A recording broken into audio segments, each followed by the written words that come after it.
services are the services that go beyond a sermon.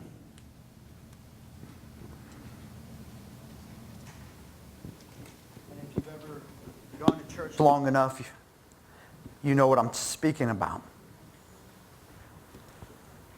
Tonight is one of these nights.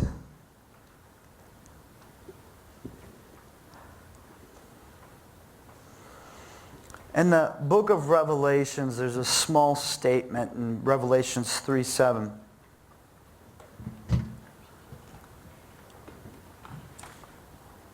I'm not even going to attempt to tackle the depths of it. I've heard many attempt, and I'm not even going to attempt that tonight. But I do want to bring it out. And to the angel of the church of Philadelphia write these sayings, saith he that is holy, he that is true, he that hath the key of David, he that openeth and no man shutteth, and shutteth and no man openeth.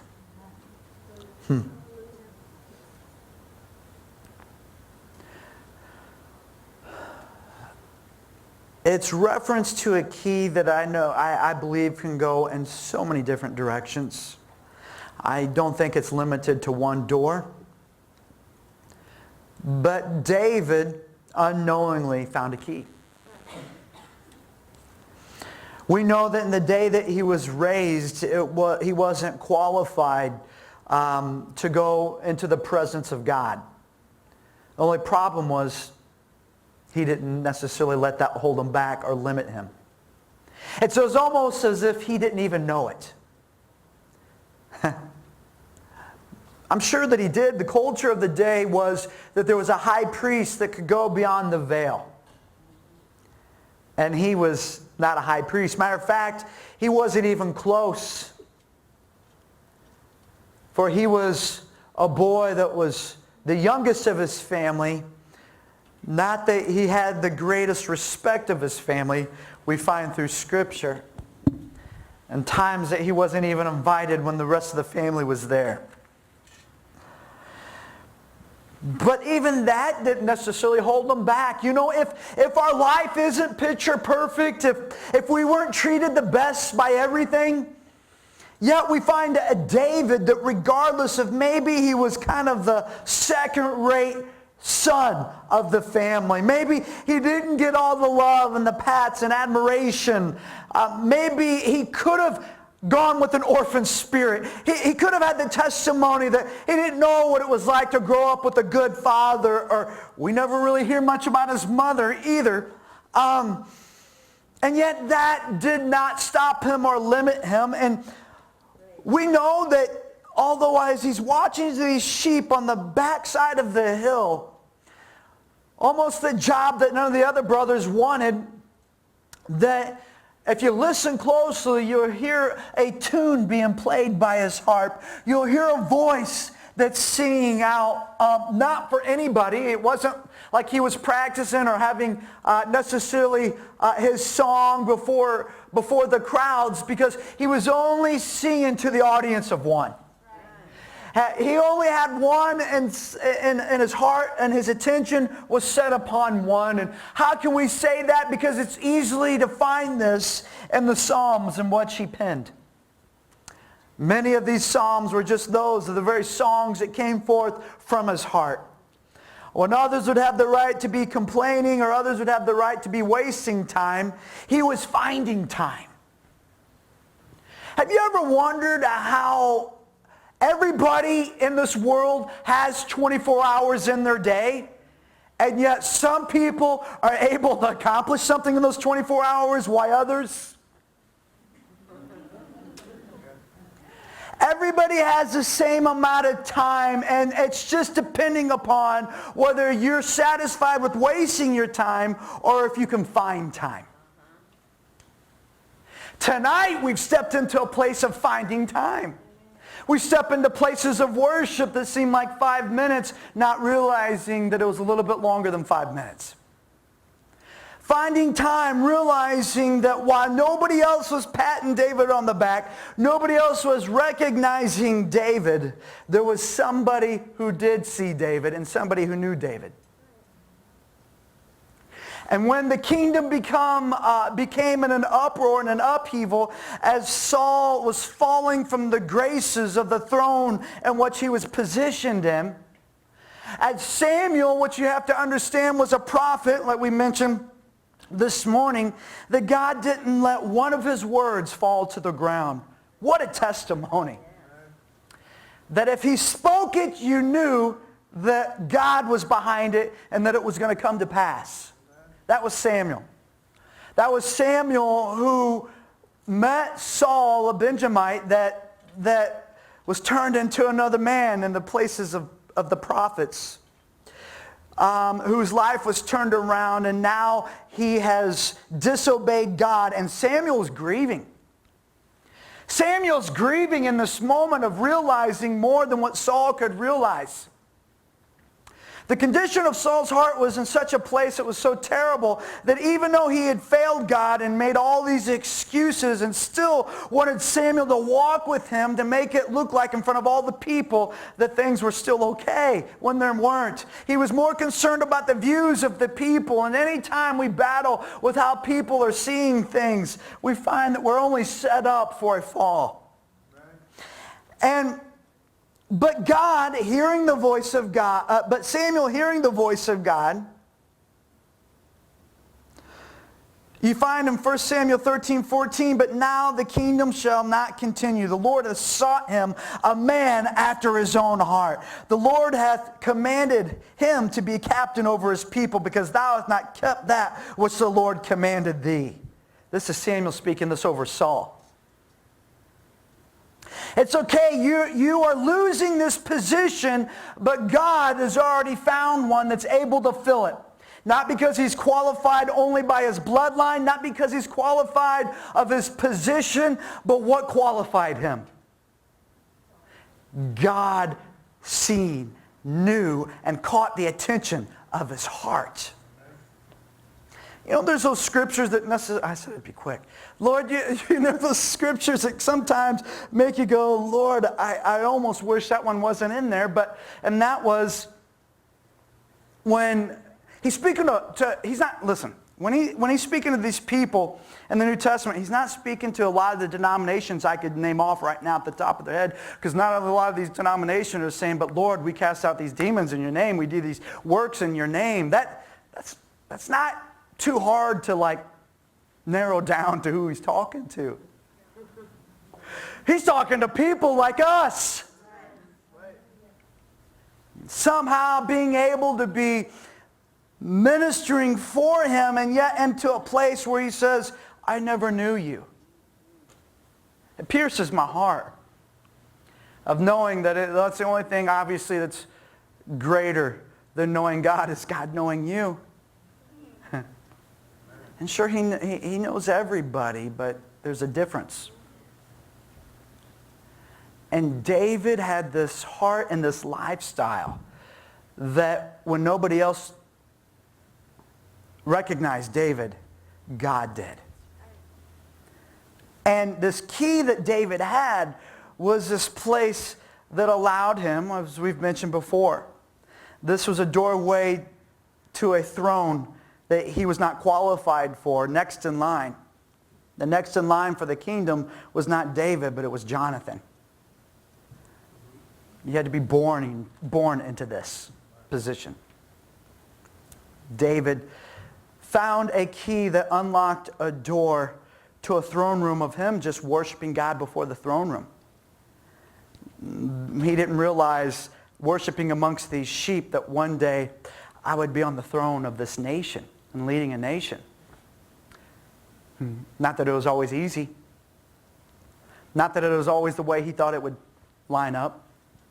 Imagine what it must have been like when he is called into the house and the prophet of the nation takes out that anointing oil and pours it upon him. The affirmation, the feeling of how incredible that moment was. And it's not like the family received it too well. It's not long after you still see the family putting them down on the battlefield. Still putting them down. Anointed by God, and yet still not affirmed by the army of Israel, the king, or his family. We have a different concept of what we think anointed is. Anyways, Lord help me. I love the song Brave. You make me brave. And in this song, it's definitely dealing with being able to be brave beyond the waves. Step out and beyond the waves, that you make me brave. But for me, even greater than those moments is the bravery that David found ahead of his time. It wasn't even supposed to be. Jesus had not come. There had not been a sacrifice upon the cross, but that didn't stop David. David going beyond the boundaries. Is there anybody here tonight that's ready to go beyond the boundaries and the limitations on what preachers have put on you? What mindsets and religion have said, you can only go this far, but is there anybody that's ready to go further than those boundaries and what you've heard of? We've heard some great testimonies, but greater than the testimonies that you've heard. Greater than sermons that you've taken notes of. Better than the conferences you've been to. Greater than the CD series that you've bought. And David went beyond these boundaries. There was something within inside of him, not that we necessarily know exactly, but it's not too hard as you comb through the Psalms and you find out his heart. But he would say this one thing. He would say that he would behold the beauty. To behold this beauty. And have you ever stopped to think about what was it that David saw that captured his heart, that made him come to a place that he would no longer waste time, but even while he's watching sheep, he would be finding time? What was it that caught his attention that allowed him to walk beyond his time, beyond his possibilities, into a throne room that Hebrews speaks about? When the writer of Hebrews says, to come boldly before the throne. An invitation for each and every one of us in the New Testament of people of what the Old Testament and New Testament walked into. To boldly come. Now that's what I'm singing about. You make me brave. God, you bring me a boldness that not that I've earned it or deserve it, but I get to come before your presence and before your throne. There's a lot of these things that distract us, entangle us, or hold us up to think we have to stay in the outer courts or even the inner courts, but I have to do some more things before I'm prepared to get into the holies of holies. But the writer of Hebrews speaks about this invitation that says to come boldly to obtain what? Grace and mercy in time of need. That means he gives me the grace of my shortcomings and the mercy that I don't get what I deserve, but I get to come into his presence in spite of me. To obtain mercy and grace in time of need. Anybody got a time of need? I got a time of need. I got a time of need, and this mercy and this grace in time of need. I love it in scriptures how it says that they were healed as they went. It's kind of also a parallel that I get to go into his presence, and although I may have walked in tattered, torn, a little guilty, but by the time I'm there at his throne, that all of a sudden I have been healed as I've come. I've been made whole as I come before his presence because my works doesn't make me whole, but his presence does. The things in which I try to do to make it right, the things that have been wrong, it doesn't make me whole. But I come into his presence. And I want you to listen closely to the invitation that is echoing from behind the veils. This invitation of Samuel found out, it's not that he systematically planned it in his heart. He was just in the middle of a backslidden priest, and he was actually resting and going to sleep right there at the place where the presence of God resided. He really didn't have the choice of the matter. His mom dropped him off at church. It's not like he had the choice. But he was at the right place at the right time. And it's not like God had too much to choose from. Backslidden priests and his sons that were, well, you know what they were doing. Sexual immorality, stealing. And Samuel was ministering unto the Lord. Not upset because of a father wound. Not upset because of an orphan spirit. A lot of this inner healing stuff, well, I don't mind. We're going to have a Sozo conference, so it's coming, yeah.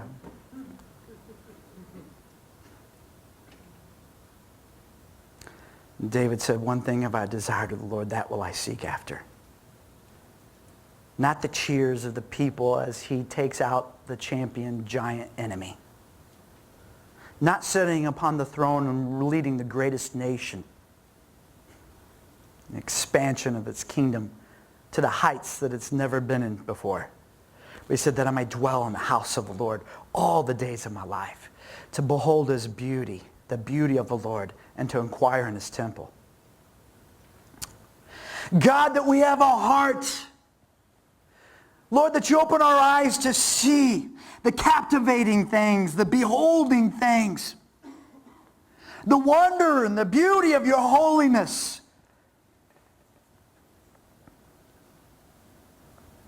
And listen to the echoes of the voice from behind the veil that calls out to us, Samuel. To the voice of the one that calls out behind the sheep, saying, come. To the one in the Hebrews saying, come before the throne. Don't come sheepishly. The reason why you're able to come in is because you've been invited, because you're family. We were reading Psalms 24 earlier, which said, who shall ascend the hill of the Lord? Who shall stand in his holy place? This is the generation of them that seek him, that seek thy face, O Jacob. Lift up your heads, O ye gates, and be lifted up, you everlasting doors, and the King of glory shall come in. Who is the King of glory? The Lord strong and mighty, the Lord mighty in battle. Lift up your heads, O ye gates, and lift them up, you everlasting doors, and the King of glory shall come in. Who is the King of glory? The Lord of hosts. He is the King of glory. Psalm 63, we find David saying, O God, thou art my God. Early will I seek thee. My soul thirsteth for thee. My flesh longeth for thee. That's just not, I'm going to church to feel better. You know what I'm talking about? This is his whole being. You can get into the presence of God that not only your soul, but even your flesh yearns for it.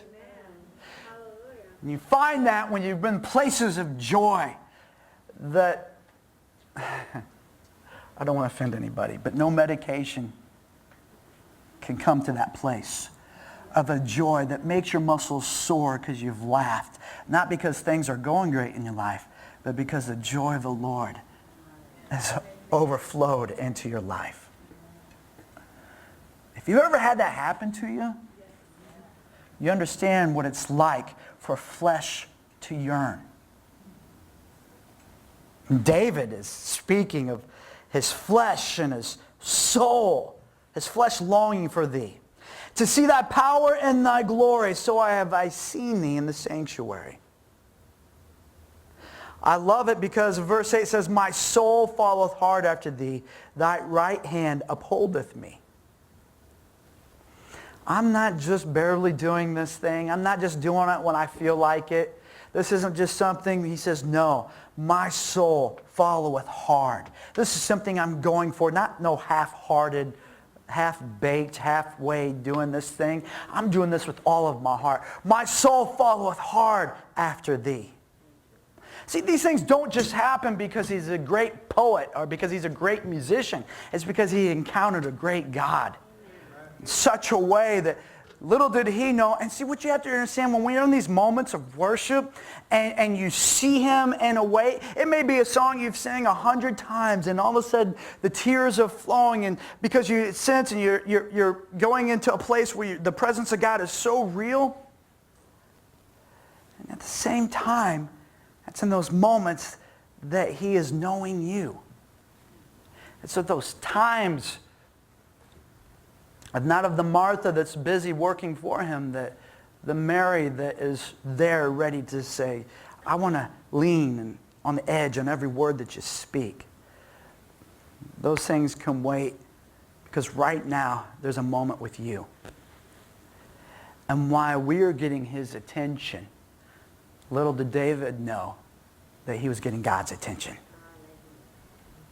There's a key in getting God's attention that will take you further than anything else could ever take you. And I like what Desiree said tonight, whether it's this side or in eternity, of the rewards of being able to receive. Now, we believe by all means these rewards we're talking about is available for us on this side of eternity. But I can only imagine what it's going to be like on that side as well. Wow.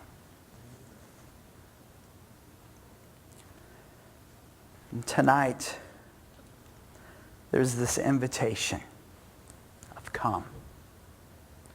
To come boldly. To go beyond the veil. You know, if the ushers would just bring the buckets, check your name on the clipboards, look on the website for the announcements. Sozo from Bethel in Redding, California this month, conference, streams.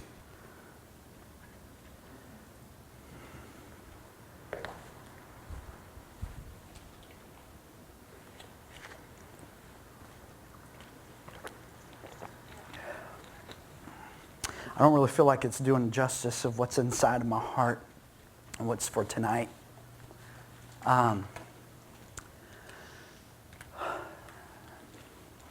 But there's something that's going to capture your attention tonight. There's something that's going to cause you what others would seem not to be ordinary, but it's the most ordinary thing when you encounter his presence. The same old never satisfies any longer. And tonight, this is what he is looking for. You see, it's the invitation of God saying, who's going to climb? Who's going to ascend the hill of the Lord? Those who have clean hands and a pure heart. Those who have not lifted up their soul into vanity. He begins to give the description. And in response to God's request, there was a response from earth saying, here we are. O Jacob, we seek your face. The generation of... We seek your face.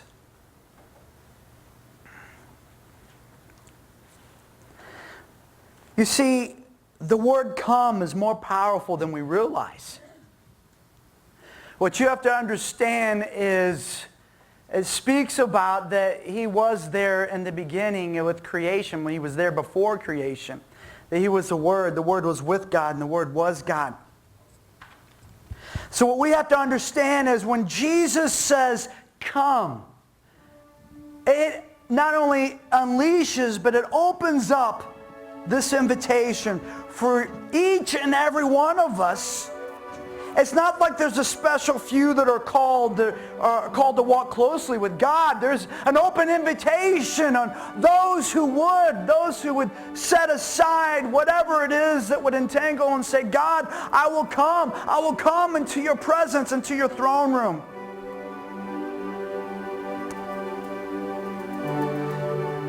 And I'm not coming. You're going to get blessed. Do not get me wrong. You're going to experience emotions that are eternal. But that's not even why the throne room is there. It's so that we can hear his heart, that we can get to see what he sees for our lives, for our nation, and for our generation and the generations to come.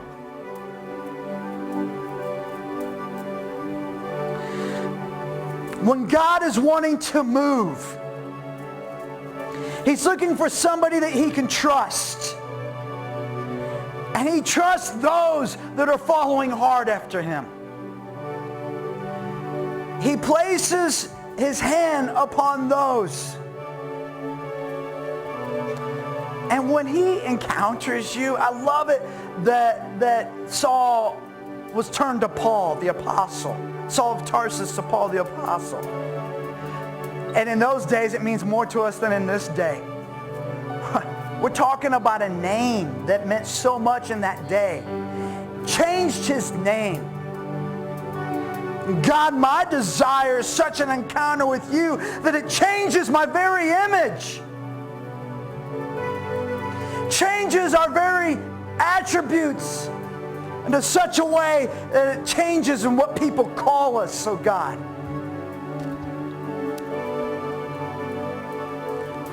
I don't know, there's no limitations, only what we put on. Moses was glowing, Jesus was glowing. Saul was blinded. What is there for you and I to behold? What is it that captures my attention that so captured David's attention? Because here's the beauty of it. The things that David saw are still there for you and me to see today, tonight, and now. I'm talking about that captures your heart in such a way that you can never be satisfied with anything else but him. Yeah, it's a point of no return. And it's a point of an invitation saying, come boldly to the throne.